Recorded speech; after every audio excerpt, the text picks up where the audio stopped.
Oh, we have to speak in English. I'm not used to that. Yeah. Okay, so I am Jock Palfreeman. I was a co-founder and chair of the Bulgarian Prisoners Association. We registered the association in 2012. Our webpage is bpra.info. It's in Bulgarian and in English. And I guess we're here today for Food Not Bombs. So I think one of the things that was kind of like another part of the evolution in my life, in my prison experience, and involved in the justice system, is that when I went to start helping joining Food Not Bombs and being part of the work that they're doing every Sunday, is that I saw some of my fellow comrades from prison there coming to get food. And so what I think was interesting for me was that,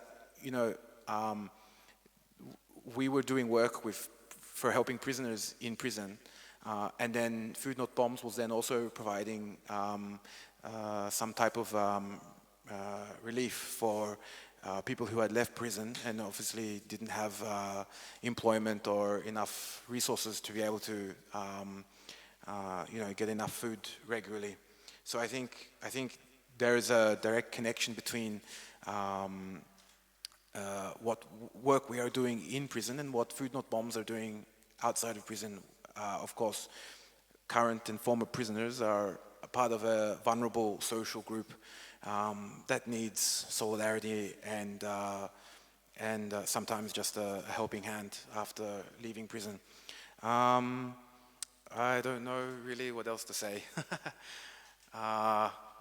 I guess, are there any questions? I'm always better with questions if anyone has any. I think I want to say, please, someone give me a question. No questions. I don't know, I guess what else to say? I guess to talk more about the Bulgarian Prisoners Association. So recently, me and another volunteer, we have started an initiative from the Bulgarian Prisoners Association to collect information details of, I've forgotten the English, isn't that ironic?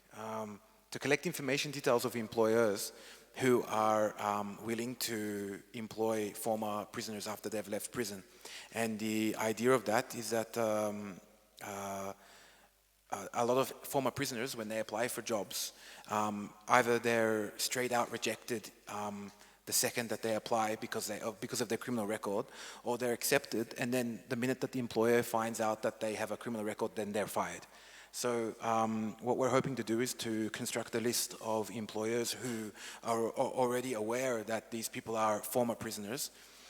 When a prisoner leaves prison, a lot of them have contacted the association to try to help them to find work. So they're not looking for handouts, they're not looking for social services from the state or something like that, because let's be honest, there are none in Bulgaria.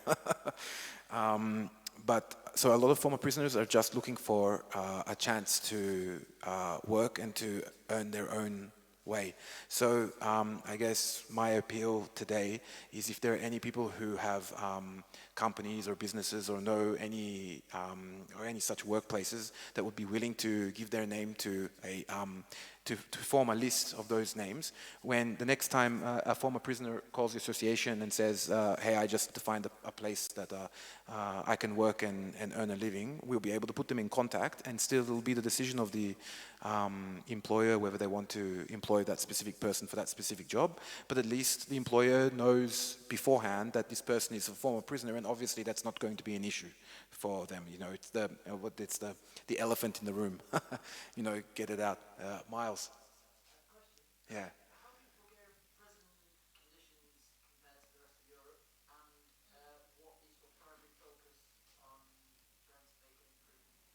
Yeah, so that's a good question, and a lot of people here.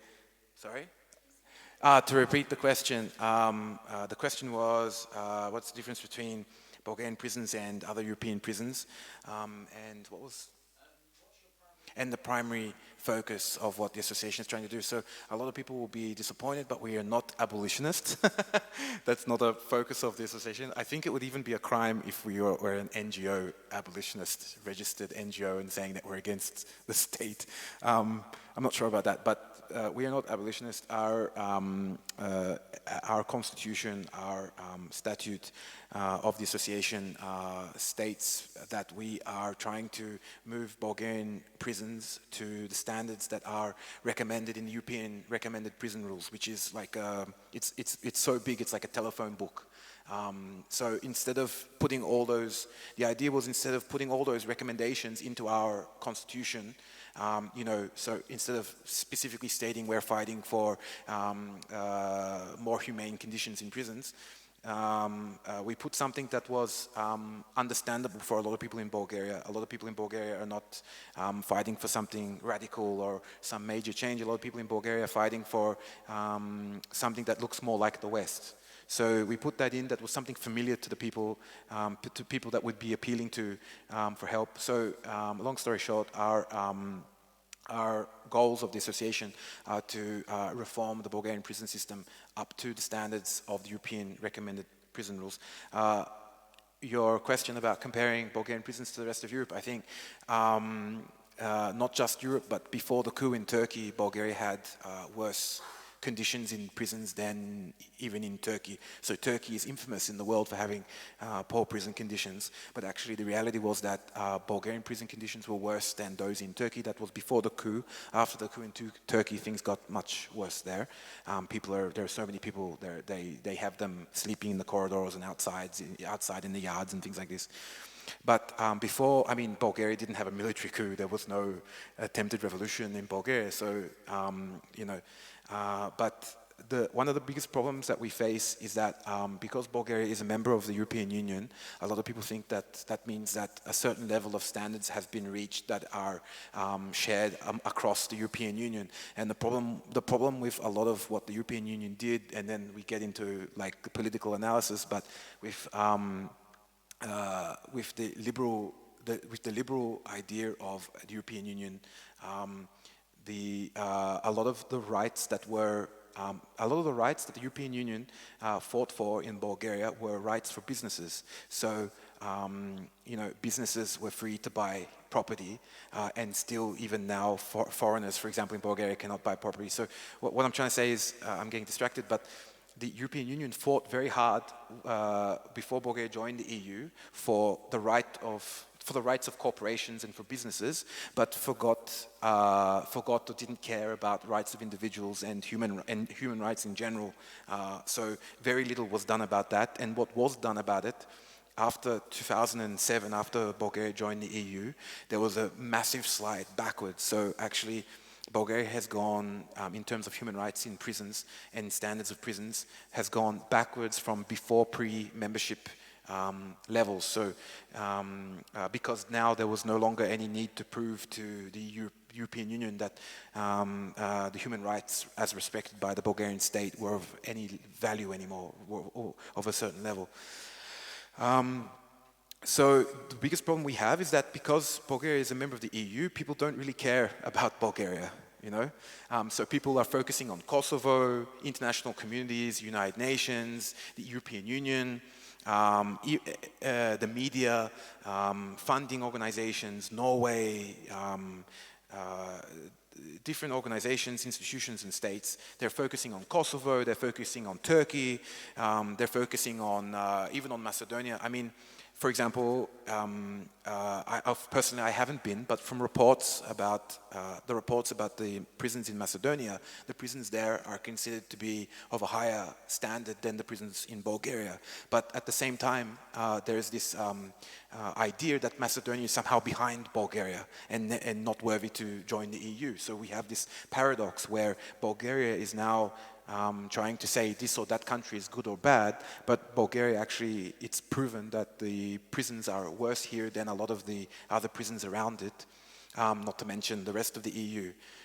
So it's kind of like a double-edged sword that that Bulgaria being in the EU has actually, I believe, been more detrimental to human rights. More detrimental to human rights in specifically for prisons, which is our field of expertise as well. Yes. Yeah. In the light of what's going on in America right now. Human rights not being respected. In terms of racism. Oh. This is a can of worms. Yeah, of course. The question is, are there parallels between Bulgaria and American racism? Yeah. Are there many people in prisons because of minor criminal acts? Yeah, good question. Of course, yeah. It sounds like a cliche, but in the Bulgarian, the famous Chauga song, you know, for millions there's no laws, but if you steal a chicken, there's no forgiveness. You know, it doesn't work in English. So yeah, the majority of people are ethnic Roma in prisons, that's for sure, and the majority of them are there for petty crime. And actually probably if you look at and what's also another misconception is that probably a lot of racists probably think that the majority of people who are convicted for heavy crimes like murder are Roma, but actually it's kind of the opposite. We see that a lot of the people who are convicted for the heavier crimes are ethnic Bulgarians, and then you have a large percentage of Roma who are convicted for petty crimes. I was in a cell with one Chechen who had a 1-year prison sentence for stealing 7 lever of chocolate from a supermarket. And I found his court document, and as a joke, I stuck it to the wall. And for a couple of days, we were fighting because he was ashamed of it. He was ashamed that he was in prison for, a couple of bucks. And then we also have, of course, again, it sounds cliche, but we have a parallel with the apartheid system in South Africa, with the racism in America, and we have heavier police presence in Roma communities, a higher percentage of disadvantaged, people, workers being paid lesser wages, less educated people. The level of illiteracy is so high that when a European organization came to the Sofia prison to propose digitalization of education, they were shocked that we were talking about the alphabet, learning the alphabet. And so this European group came and made this big, I don't know, probably they got some funding to do it, and I don't know how serious they were, but they were, after I explained to them that literally every literate person in the prison was sitting around them during that meeting, they were shocked and dismayed and never came back.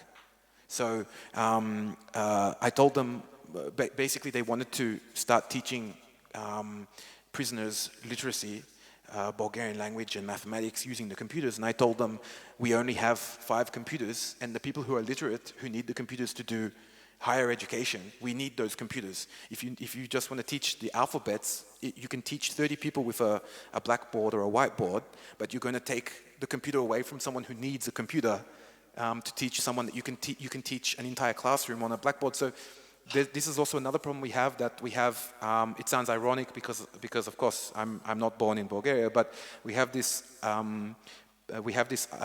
paradox that people from Western Europe come here and there was even an Australian psychologist who came to the prison, and she couldn't even speak to the prisoners because she was using such advanced technical language. She asked an entire room, are there any people here who identify as an ethnic group? And everyone was quiet. And she said it again and again and again. Literally, the 3rd or 4th time, I interrupted her and I said, I'm sorry, but nobody here understands what the word ethnicity means. And she ignored me. And I think she was actually from, maybe she was from an Australian prison system, or maybe she was a cop, because she had this kind of Australian cop vibe about her. But she and her organization, they got lots of money from Norway to do whatever this fake research or project they were doing. And finally I got pissed off with her by ignoring me, and I turned around to everyone and I said, are there any Roma here? And the Roma said, oh yeah, I'm Roma, you know. And I turned to the psychologist and I said to her, people don't understand the language you're using. You need to use language that people understand. If you want, I can help you communicate. And she ignored me again because, you know, she's got the degree and I'm the prisoner. So you have this, and then she asked, would there be a way to make courses between prisoners and guards as some type of reconciliation on an ethnic basis? And I said to, in Bulgarian prisons, a lot of people don't believe it, but there's acute racism towards foreigners in prisons as well. And actually there's kind of like an ethnic rank where if you're a foreigner, you're at the bottom, if you're Roma, you're in the middle, and the ethnic Bulgarians are at the top. One guy asked one of the directors of the prisoner, can Jock take this job over there? And the director said, no, that job is going to Ivan. And the Bulgarian prisoner said, but Ivan is Roma. And the director said, yeah, but he's our Roma. So this is a conversation I overheard.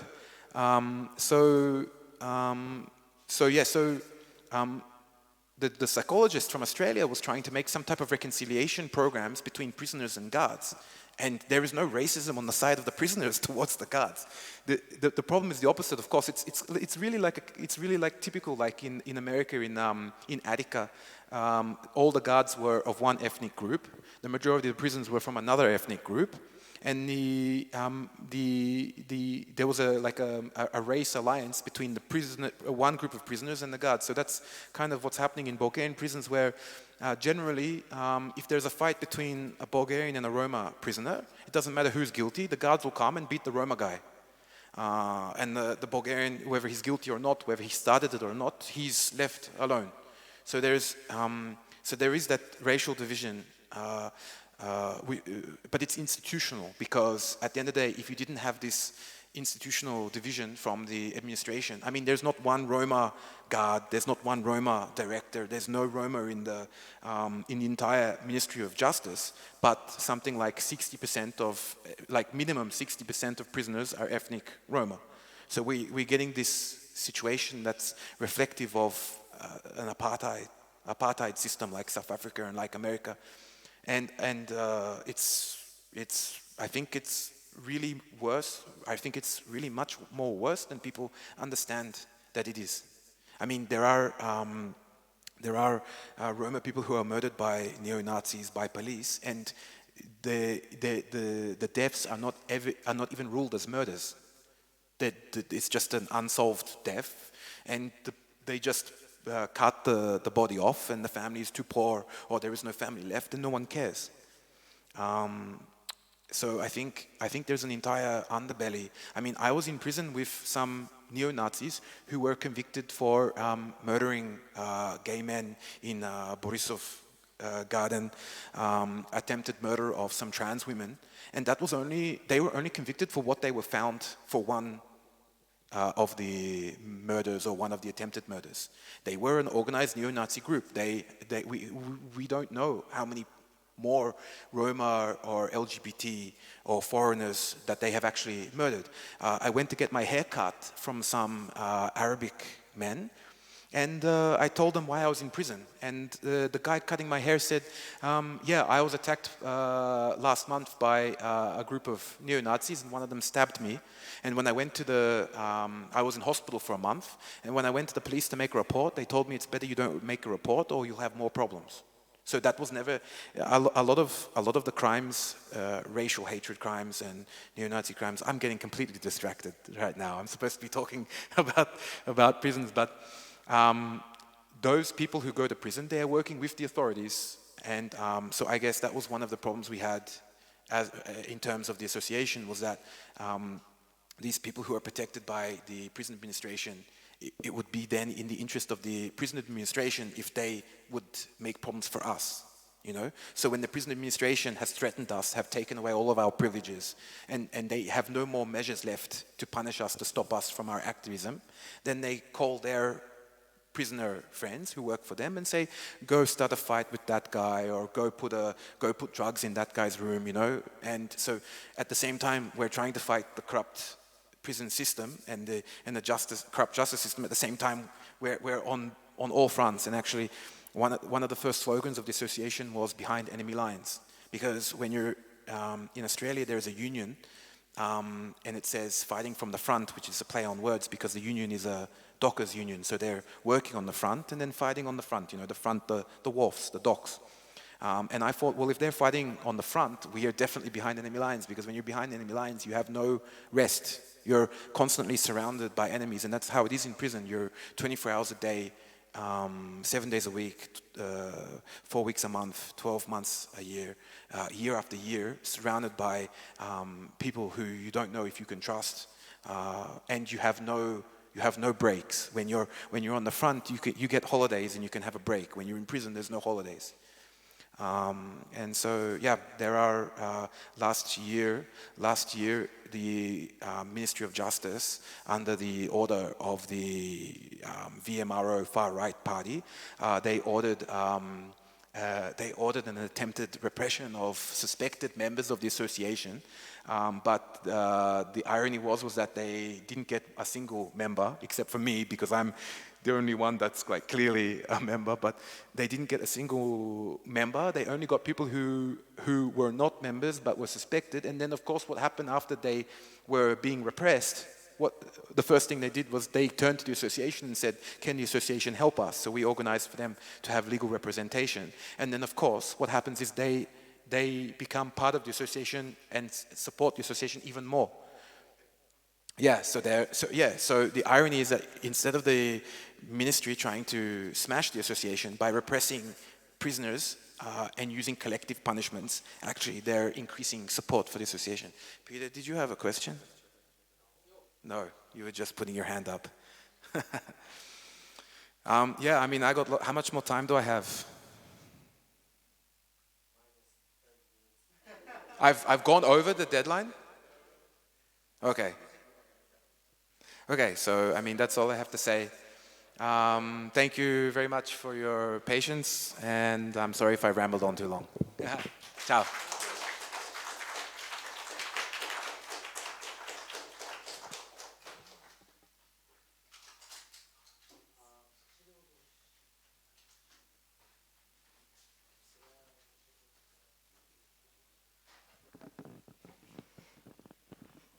Well, we do need justice for all, and that's what we are after together. Jock has been with us quite a few times, cooking and sharing food and doing repairs and whatnot, and we've managed to realize that rehabilitation is something we can all be part of, and prevention and restorative justice are what we need to focus on. But we've done quite a bit of speaking. We can always go on with these discussions on our page. The Facebook page is always open for comments, as long as they don't discriminate against any group of non-violent and peace lovers.